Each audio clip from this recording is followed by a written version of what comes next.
2008 నుంచి బాలికల రక్షణ కోసం జాతీయ బాలికల దినోత్సవం జరుపుతున్నాం. మరి బాలికలకు రక్షణ ఏది?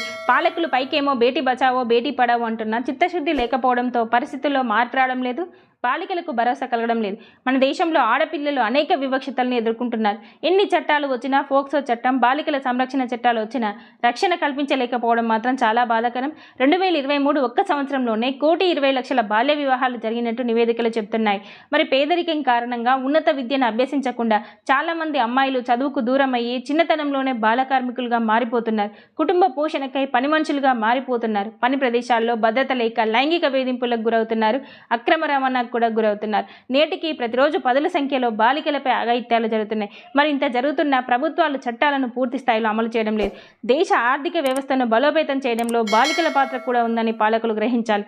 భారత అభివృద్ధి బాలికల అభ్యున్నతిపైనే ఆధారపడి ఉందని పాలకులు, ప్రజలు మరవరాదు.